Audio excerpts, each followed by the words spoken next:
Howdy, howdy, and welcome to this episode of our Nock Deep podcast. This is part of our Straight Out of Elk Camp series, and technically we are obviously not right in the middle of elk camp because Levi had to go kill a bull in like 10 minutes and come back. So we are not right in the middle of elk camp. We are in the shop. We're shooting in our little makeshift studio, trying to get down some of the echo and vibration. And I want to tell all you all, really appreciate everybody that's giving us feedback for all the downloads and subscriptions.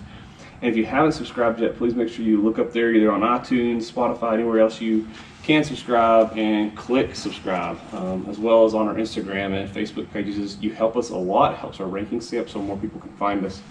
Again, our show is not sponsored. We are anything but that. We are individuals that hunt. We have real life jobs. We have wives and kids, and we use our vacation times to hunt.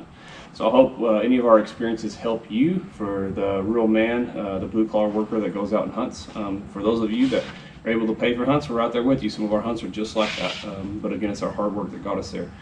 Today I am bringing in Goofball Levi, and welcome to the show. Thanks, Corbin. Thanks for having me. Yeah, I'm super excited about this. Yes, sir. Levi, I want you to tell us just a little bit about you. I want to know your family.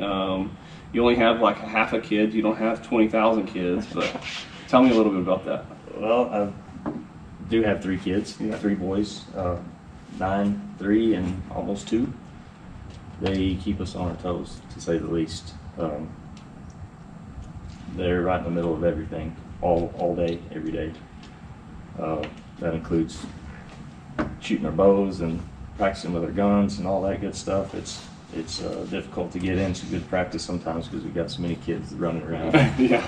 and wanting to sling arrows too. So, live here in Seminole. I've been here for about 7 years. Work over in Hobbs for an old company there as an engineer. Went to school at Texas Tech. Graduated in 2005 and been here ever since. So you moved. So where did you grow up? Rock Springs, Texas. Okay, so you went from there to the desert. Went from there to Lubbock, and then from Lubbock nice. to the desert, yes. And you are married, and how does she do when you going hunting all the time? I think it's a mixed emotion kind of thing. She's probably glad I'm gone about half the time, but Yeah, that's understandable. she's pretty understanding. She's never really complained about my hunting habits too bad, so. That's good, because Yes. my wife's used to me hunting, and she still complains. No, she's pretty good. So you're an engineer. You obviously, just like us, you work. Yes. How do you make hunting work? Because everybody, if you don't understand, again, we're in the middle of the oil field, the oil patch, and there's, even when it's slow, there's work out here. It seems like for a lot of individuals. And how do you make it to where you can go on hunts when you're as busy as you are, or as busy as a field as you are? I guess I save my vacation. Save all your year vacation? long, and save it for September and October. And Okay. that's kind of how my deal works. I try to save some for the family also, but All right. majority of it's A little bit for the family, the rest for hunting, right? No. That's how most of us are. When it comes to hunts, I want you to take a guess, or just guesstimate how many hunts you've been on. Oh man, probably 15 over the last 5 years, maybe. 15? Yeah. Out of 15 hunts, what was the most memorable experience you've had?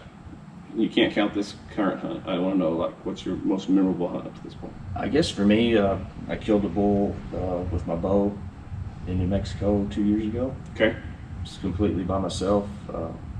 Called him in, shot him, butchered him, the whole thing. Packed him out? Packed him out. Well, got lucky. He died next to a road. So. Okay, that helps a lot. Yeah, that was probably the most memorable. I guess I would call that my best hunting achievement. Best maybe. hunting? Yeah. Nice. That's exciting. We just got back from our hunting. That was a lot of fun. Non-guided, public land, calling them in. We did not kill because we suck, obviously. And that'll kind of segue into Levi texted me the picture of his elk the day I'm done with hunting. I'm back, and Amy and I are sitting in the cabin, and I don't know, what, 8 in the morning? Maybe something like that. Yeah. And it's a bull down or something, and I tell Amy, Levi killed another elk. And my wife tells me, you're going with Levi next time. You're gonna go kill something. Obviously, he can kill. It's like, well, Amy, I bet he's gone on some hunts where he didn't kill anything. Absolutely, yes. How many elk hunts have you been on that you haven't killed something? 4. Okay. Probably 3 of those with a bow, 1 with a rifle. You didn't kill him with a rifle? Isn't that like 100% success rate? The first time I ever went elk hunting was in Montana. Oh, okay. Probably 6 years ago, and we just never found a bull. Couldn't find them? Yeah, it was tough. It's tough, but you still went back. Still went back. Okay. And that's part of this whole series right now that we're doing is trying to get people encouraged to be willing to go try these things. Absolutely. We're in a state where you lease land and you go hunt and you pay lots of money for that when the couple of grand a lot of individuals spend for that or they spend on other things that they enjoy doing can definitely go towards an elk hunt, especially public land. I think I went for about $1,000 this year. So I know that we'll go into your hunt a little bit different. How many draw hunts have you been on and how many have been guided? I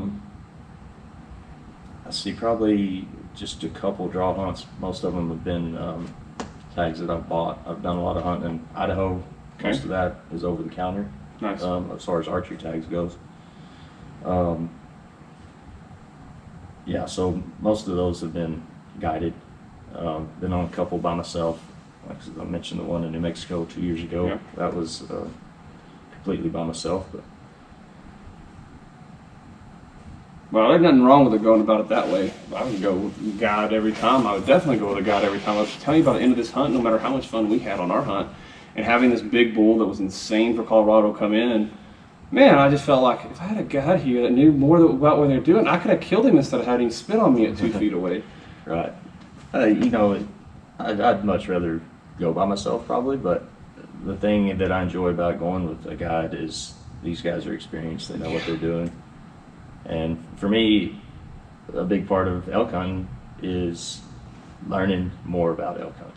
Right. While I'm there, learning from guys that know what they're doing, and trying to just make myself a better hunter. It helps a lot. Did you put in for the New Mexico draw this year? I did. But didn't draw anything. Did not draw. No. Yeah, welcome to the world with everybody Yes. else in this. Yes. That's not in state. New Mexico residents will say the complete opposite. Right. So forgive me on that one, guys.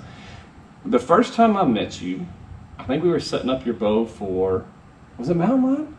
Or was it elk? I don't remember what we were setting up a bow for. Probably elk then. Probably elk. And then the next one was the mountain lion, because it was a triax, right? Mm-hmm. But you were still kind of a Hoyt guy at the time. Or you were wanting to shoot the Hoyts? I wanted one. You wanted one. Hoyt, but He finally got one this year, guys. Finally got one. Yeah, so that was pretty awesome. You shoot high poundage. On your current setup, we're running an 80-pound bow. 80-pound bow. Carbon RX3, obviously it's carbon, but an RX to Hoyt RX3, 80 pounds, draw length 27.5, 28? 28. We're running Pierce 340s, which if you're an arrow nut, you're going to say it's a little bit weak spine, but I promise you we got this bow shooting insane. And what was the actual arrow speed? 303. 303. With that draw length and that poundage and that arrow, because we're still over 400 and something grains on that arrow. It's a really solid arrow. That's smoking. The kinetic energy was absurd. That thing's a hammer. Yeah, I love it. freaking blasting. We're not going to talk about those sorry broadheads you use on this show, but just kidding. Have you always, this year, we're not going to hunt, but you've used expandable broadheads on this year's hunt. What have you used in the past on elk hunts? I've used both. Okay. Of course, Idaho, you're not allowed to use expendables. Right. So I used a lot of fixed blades up there. Killed a couple elk here in New Mexico with expendables. I used the Rage a couple years ago, the hypodermic, and did the job, and then the Sever this year. Were you getting pass-throughs on them, or were you? No, No. I haven't. Did you hit bone on those, or? The Rage, I did not hit bone, but it did not pass through. It didn't? No, double lunged in, but But lots of blood. lots of blood. Lots of blood, yeah. How far was that shot, do you think? 43. 43. Yeah. Okay. But that was with the triax, I'm assuming? Yes. Yes. What about with this year's setup? We did run a light arrow. We just wanted speed out of it. We're still pushing over 75, 78 foot-pounds of kinetic energy, something like that. But Yes. But no pass through this year again. No, but I shot him straight on. So Oh, you front and straight in the front. Mhm. But good penetration, or where did it kind of yeah, go? all but 86 inches of arrow in it. Oh heck yeah! So he didn't go very far. 80, 100 yards. Yeah, maybe. that's awesome. Yeah. So you had your mountain lion hunt. We just talked about that. Mhm. You used expendables on that. That was in Mexico. No, that was fixed blade. Oh, that was in fixed blade. Idaho. Oh, that was in Idaho. Yes. That's why I've been confused on that one. So that was an Idaho hunt. I want to hear all about the hunt. So let's kind of bring us in on that one. Okay. Something I've been trying to set up with my guide up there for several years, and just finally got it to work this year. Yeah. So I went up December 31st. We started hunting New Year's Day that morning. Cut a big track. Turned the dogs loose. Probably about 8:30, 9 o'clock that morning. Okay. And it was an easy hunt, right? Just like walking down the road. No. No, it wasn't. Okay. No, it was knee-deep snow, about 4 miles up the mountain. That's fun. I think that the cat was trailing a herd of elk. We saw the elk that's right cool. above where we treat him at. Yeah, the dogs put him in the tree. It took us several hours to get there just because snow was deep and it was cold. It never got above 5 degrees that day. It was pretty well frozen by the time that deal was over with. But So the dogs tree it, and then you gotta go hike the mountain to get catch up to him, and then you smoke him with a bow. Yep. And he just fell out of the tree. Was he dead when he hit the ground, or did he run a little bit? No, I think I cut his spinal cord. Okay. So his back end wasn't working real well, but he kind of drug himself about 50 yards down the hill. But, Okay. but yeah, he was dead. You mean so every shot that we see on TV that looks perfect, sometimes you go on a hunting trip and you don't get everything perfect? Yeah, absolutely. Okay. Just want to make sure that's real clear there. Yeah. So we had that hunt, and then talk to us a little. You've already talked to us about your public land when you called that one in all by yourself. And most of the stuff you've been hunting has been public land. You just may have a guide with it. Yes. What's your next hunt after that? What's another memorable hunt that you had? Well, the elk, I guess, and then mountain lions right up there. I killed an elk several years ago. The first elk I ever killed was in Idaho also. Okay. Tough hunt. Shot this bull at 12 yards Oh wow. on the 7th day of the 7-day hunt. Tired, wore out. Oh, I can only It's a imagine. long week, hunting at 10,000 feet, camping 8 miles from the truck. It's just. And then you got to hike him out. Pack him out. Yeah, we packed him out. Horses or no? We went back the next day. Okay. Got the meat, but we packed the cape and head out that night.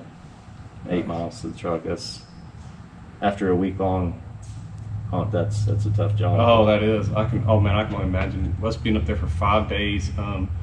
That's one thing we'll change this next year. Is we came back after 5. We'll hunt from a Saturday to the next Sunday from now on. 'Cause we need those extra few days. But Absolutely. when you're hiking that stuff and you feel you have that adrenaline rush, it's just so insane with what that rush is when that bull's coming in, and then it just kaplat, and you're still having to hike to go find more bulls, or if in snow, like when you're mountain lion hunting, so you're having to do deal with those highs and lows, which is pretty tough. So you've been on a lot of hunts. You experienced the snow hunts, you experienced peak of the rut elk hunts where they're just running in with just a little bit of a call. What would you say is the most valuable piece of equipment you take with you? And obviously your firearm or your bow is a big deal, but what is something that you like to take with you? Something I like to say, good glass. Good glasses. Good glass. Glasses, duh. Glass, yeah. So what like binocular spotter or what? Binoculars. I'm not big on spotters. I guess for an archery elk hunt, spotter doesn't really do me much good. I'm trying to get them a lot closer to that, but That's how I was. I actually took my I got to the point that we were in such dark timber this year that I told Eddie on the last 2 days, I said, I'm leaving my binoculars here. Like, we're not glassing, it's too dark. And the angles we had, we were looking down into these trees, and so we weren't seeing all the clear cuts. You couldn't really see into them. There was not much glassing. We could glass 3 or 4 miles away, sure. But I'm not making the trek through 3 canyons across there in time to kill that elk. He's not going to be there by the time I get back. But one thing I did use, I used the Swarovski ELR ranges this year, and it helped when that one bull came in because all I did was I was able to glass, and there is a caveat to those. If it's within 35 yards and in, they don't range it. Right. So I ranged everything at 35, and my pins are my 20 and 30 are so close it didn't matter to me. I knew that where everything was But that extra, I don't know what those things weigh, but it added weight to my pack. And by that last day, I was like, man, forget this, man. I'll just guess where his range is and go from there. That's right. Yeah. So first thing's going to be your glass. You think you need a good high quality glass. What's your second? Second thing is not really something I put in my pack, but it's my preparation and Okay. taking care of myself and trying to stay healthy. And Because if you can't tell, Levi's freaking jacked, just in case you're wondering. So what do you do? What's your routine? How do you actually prepare for that? I lift a lot of weights. Lift a lot. Spend a lot of time in the gym. Cardio-wise, what are you doing though? A lot of stairs, Stairs. hiking. I came back and I told Michael, we've been running miles, and not necessarily running, like we were getting jogs in. So between every one of our lists, we'll do like when we get closer to Oxford, we start going to high reps and increasing the weight every week of what we're doing those high reps. So like burnouts of 100 on bench, supersetted with dumbbell hundreds, 4 sets of 100, whatever we're going to do. But in between those, we're running 7 laps and then coming back into it. So you're physically exhausted, your lungs are beat.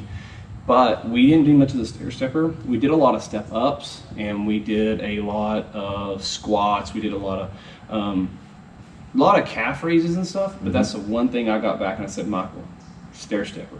Stair step the tar out of those legs, man. I do a lot of stairs. Yeah. So I think it matters. It does. Yeah, because I never got sore. I felt like I was prepared. My lungs were not prepared for 12,000 feet. Exactly. In New Mexico, we were not that high. Where we based out of, we were higher than where we were actually hunting, and so our climbs were super easy compared to what I was in Colorado. However, this year, man, my calves and I don't even know what that muscle was. I knew that's what I wanted to work more because they fatigued. I never got sore, but they fatigued big time. So that's the stair stepper. I think for me, I do a lot of legs also, keep my legs stout, pretty good shape. For me, you're never going to be fully prepared for the lack of oxygen. No. But I feel like if your legs are in good shape, your recovery time is so much quicker. You don't have to stop and rest as much. You can keep going, take a short break, go some more. So what does your leg workout look like? Heavy, light, what are you doing? I switch it up really. Okay. I'll do heavy for a little while, and then I'll go back to like high rep. For like what's your switch up like? Every 8 weeks, 6 weeks? I really have a plan. Game plan. I'm tired of lifting heavy. I'm going light and I'm going crazy on them. Right. So I got some buddies I work out with. We just kind of show up and do something. Sweet. What about your? Do you carry a pack with you with your backpack with your bow strapped to it, or you carry your bow in your hand? On something where I'm hiking a long ways, I'll strap it to my pack. But like for this year, for instance, we weren't going that far, so I just packed it in my hand. But I understand. So that's one thing too on our workouts. We've been doing a lot of back and abs to compensate for carrying our pack because because I was strapped in a pack every single day. Like we were more in a pack with a bow on than we weren't. Obviously, we just didn't have a ton of bulls coming in. But I think that prepared my back. Like I was not sore at all. The first day I had that's one thing I would tell people is my pack was too tight across the chest. And so I loosened it and allowed my shoulders to come back a little bit. Oh my gosh, night and day difference. It was, and those are little things that those experiences teach you. Yeah, for sure. What pack are you carrying, or do you carry when you go? I've got an XO Mountain Gear pack this year. I think it's the 2500 version. That's nice. If you're paying attention, I'm giving away a Kuiu pack on our Instagram page. Yeah. And I absolutely hate that freaking thing. Really? I am not gonna lie. I've got the big 6,000 or whatever for pack outs. But that little Kuiu pack on this trip, I've used it for I used to use it just for whitetail, getting into the blind, that sort of thing, strapped in, doing a lot of spot and stalk out here. But it was not good for my elk hunt. My zipper's busted. The things that hold on to, I'm just thinking that usually you have a little line that connects to your zippers so you can grab them. First of all, the metal broke on my zippers, so I had to go back in with paracord and retie those. And I got in a Stone Glacier, just a day pack. I've stuck up my big Kuiu big pack that I think I'll use if we go on a multi-day pack-in trip. But my day pack, I love this thing. It's got I think the biggest difference is that on your strap that comes around your kind of a little bit above your waist, it's that thick. and there's no wobble. And I just did a video with it, and I can strap my bow down and not be wobbled. So I'm going to use a tar out of it this year. I have not had a lot of experience with this particular pack, but I'm excited to beat the crap out of it. Right. Yeah, the EXO pack is good too. It's got a frame behind it. Oh, nice. So you can separate the actual pack part of it from the frame. Stick your meat in there and then zip everything back up, snug it down to your shoulders, and That's nice. It's steady. That's kind of like how my Kuiu pack is, but that's still a pretty. That's not just a day pack though. No, it's a backcountry. Yeah. When you kill all the time, you just get used to have something to back out. I was like more prepared not to, right? How we talked about keeping your body in shape and all that. What about mentally for those hunts? A lot of practice. A lot of practice. A lot of practice. Yeah, the last 2 months have been countless number of arrows flying through the air. So. Did you ever come over and shoot the elk in my I backyard? did not. No. You should have, man. It's awesome. To. Yeah. We may still do that. Yeah, it's a lot of fun.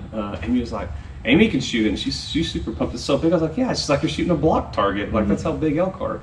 But you start to see when you shoot high or low, like how important it is. Because what we were doing is we were walking and just making guess judgments and shooting it.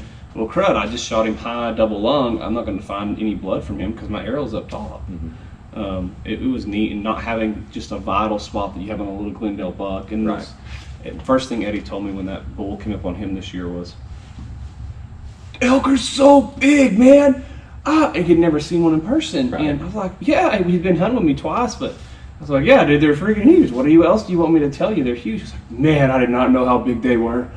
I think he was so mesmerized by that elk that it took him a second to want to draw back because he had shot him at 10 yards.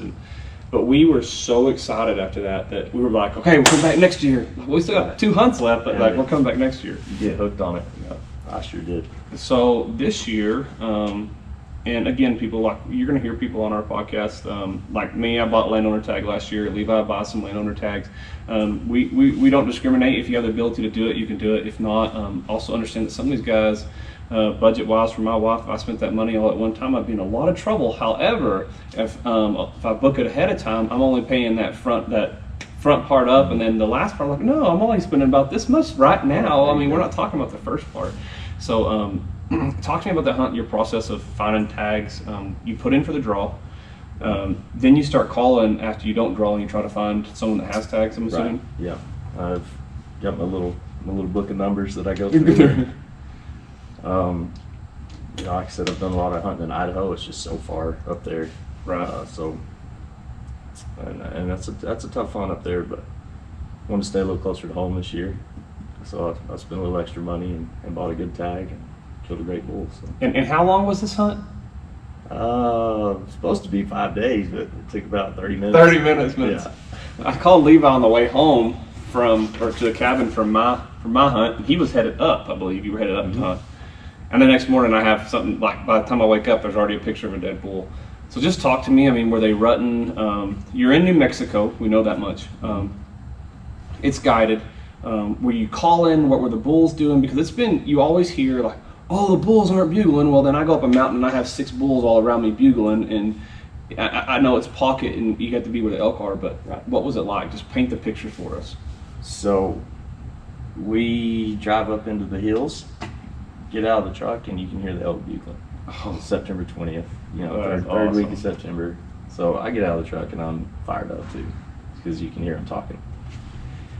So we start hiking. We go up a little canyon, start climbing the hillside. What does the canyon look like? I mean, is it like a rock canyon? Are we looking at a lot of trees? No, not super rough. Some trees, not real thick. Get up on top, we're in an old burn. Okay. So there's really not much up there at all. A lot of green coming up? A lot of green, super green up there, beautiful up there. Not real rough. It had rained all night the night before. It was slick and muddy. Oh, yeah. Your feet weigh 5 extra pounds because you got mud caked on you, but slipping and sliding, trying to climb up there. And, but they're fired up. They're fired up? Yeah, they're talking. And did y'all start calling? What was y'all's approach to get them to come to you? Well, there wasn't really a whole lot that we had to do. In this case, we kind of just stumbled into this dude. Oh, really? We get to the top of the hill, we can see his antlers on the other side. When we crest the top of the ridge, we see antlers. So So he's just sitting there waiting on you. This is the hunt you had this year, like really hard work. 10 minutes Yeah. after the hunt, there's a bull sitting on a ridge Yeah, waiting on you. we literally hiked for 20 minutes and got up there, saw his antlers, kind of knocked an arrow, And shot him. gave him one cow call. He stepped out. Smoked him. Did he bugle when you did the cow call though? Mm-mm. Did he come to y'all, or he just kind of? He walked around some trees where he could get a visual on us and look straight at us. Smoked him. 54 yards In frontal shot. in the chest. That's awesome. I said I'd never shoot an animal or an elk in the chest past 30, but it felt good. But if I got so I let it go. well, you're pushing a lot of kinetic energy out of that bow. I wouldn't stress about that at all. I think that nowadays we have a lot of people that, oh, it's got to be this shot. You know, Eddie he wanted the bull. Our bull was jumping over a tree, and he didn't want to shoot him while I was jumping. And in my opinion on all of this, it's first of all, it's first off, I want to be ethical. I don't want you to put an elk down. But if you shoot enough and you're comfortable and your bow is set up correctly for these hunts, Right. crap, I'm shooting that bull jumping. I'm shooting him head on. I don't really care. Like, I'm going to shoot him to kill him. I think you're going to make mistakes sometimes, and you're going to learn from those. And take that with a grain of salt. Just kind of understand that the more experience you have in these hunts, the more comfortable you're going to be taking those shots. I've seen you shoot, you can freaking smoke them. 54 yards frontal is a really clear shot. So a really tough shot. So where did you aim on that frontal to actually get him? Okay, so elk has the brown neck, Mhm. and then it turns to tan Mhm. on his chest. That spot, that line right there, And just dead center. did it make a thwack sound or a lot of bone hitting it sound? was a Oh, and what did he do? He just wheeled and ran. So like I said earlier, there was 6 or 8 inches of arrow sticking out. Okay, so I think we were right at a 28-inch arrow, so so probably about 26 inches of penetration. Or more. Probably, yeah. Because you got to consider that broadhead sticking out however far. Yeah, an inch or two. When he wheeled, I didn't feel good about it because I could see the arrow sticking out of his chest, and I felt like it was too far to one side in the shoulder. Yeah. So, What's your the hold on? I got yours. That's your high. I went to small, but we'll get right back to that. What did your God say? about taking the shot? Yeah. He told me to shoot. Oh, okay. I was hesitant. Okay, nice. I wanted him to turn, give me the broadside. Broadside. So you have that high, and then what happens? So he wheels and he runs off. Of course, he hunched up, when the arrow went in, turned and ran, and just from what I saw, it didn't look that great. Oh, killer. So he takes off out of sight. We kind of knew which direction we thought he was going. We kind of peel off that way. Okay. So he has his cows up there. They take off. There's 2 other bulls down here with their cows. They're lit up, bugling, chasing each other around. We get over there. We start glassing. We see the other 2 bulls, their cows. We finally see the bull I shot, his cows come out the bottom and start going up the other side. And we're like, he's not with them. He's not there. He's either dead or he went somewhere else. So it's like, well, let's go look for blood. We go back. It took us a few minutes because it's kind of a rush thing. We weren't real sure where we were standing, where he was standing. We finally found it. It looked like you had a garden hose. It And made it you was just believe. spraying blood everywhere. Because that seems like it's a shot that would be difficult to find blood. It's like that high double lung shot, but like just because of where it's located but you must have shot him just perfect. I did. Yeah, perfect. It wound up, I couldn't have done it better from 10 yards. Oh, that's It awesome. was just, once we found the blood, we looked at each other and said, he's dead. He's got to be. You can't live that long. No, with that much blood coming out. no. Heck yeah, so hard to find though, because No, There's so much blood. he went 80 yards. My 3-year-old could have followed the blood trail. It was, that's insane. yeah. And I'm gonna preface this real quick. Levi's been shooting a long time. When I set up a lot of elk setups in here, my main concern when we use expandables is how experienced is the individual that's shooting them. Are they more than likely going to make a little bit better shot to where we're not just smashing a front shoulder? Are they going to wait and look for blood? Are they going to do those sort of things?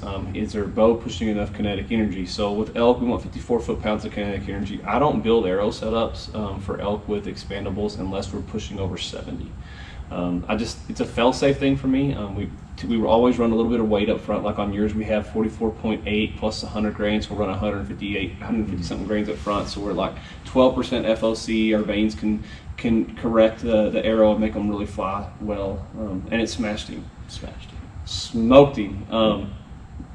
So people on that, like, we have no issue using expandables on elk. I think you need to be a good shot. I think you understand that there are times that I think fixed blades are the best way to go. I think it's more of a fail-proof plan, and after you've hunted a little bit more, go for it, where you know you're not going to blame your setup for your shot, and you understand that, like, hey, I made a really piss-poor shot.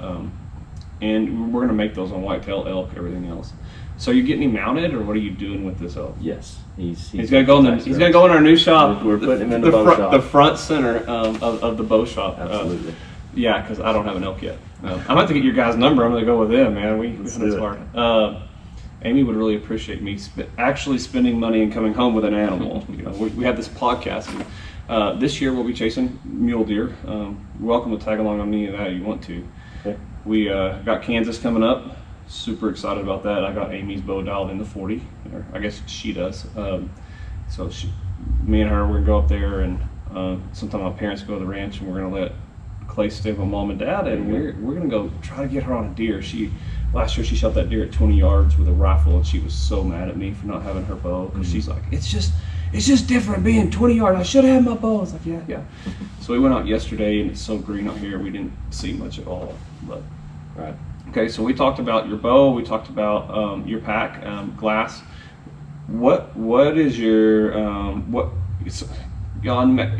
depending on where you are hunting, like Levi's hunt this year is a little bit different, but like what type of boots do you wear? Do you change it based on where the time of the year you're going, or? I've got one pair of boots. There's Lathrop and Sons. Okay.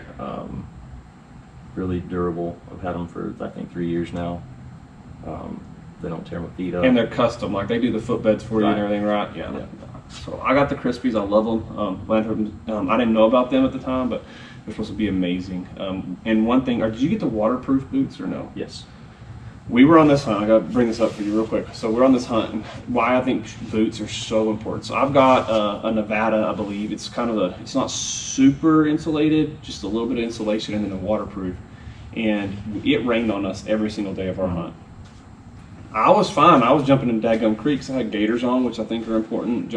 And Eddie's just swashing water out of his boots. And it's not fun. No, so we made a 2.5 hour trip into town and got him some waterproof boots, and his world was better. And he just thought he was going to make it 5 days. No, I don't care if you buy $10 waterproof boots. If they're waterproof and breathable, I would highly suggest those on an elk hunt. Take care of your feet. Yes. If your feet aren't having a good time, you aren't either. No, heck no. And I packed in actually 2 extra pairs of socks every day, and I would change them at lunch. Yep. My feet weren't bad, but I just did it. Just kept taking care of them. I appreciate you coming in. Thanks for having me. I hope you go hunting again this year. We get another podcast going. Are you going to be allowed to? Yeah, of course. Yeah. Again, everybody, thank you for tuning in. Make sure that you subscribe to the Nock Deep podcast if you haven't, and share it with your friends. It helps us folks out that aren't sponsored and aren't hunting for a living. We're usually on the job 90% of the time, and use a little bit of our time to shoot these and to go hunting. So thanks again for tuning in to the Nock Deep podcast.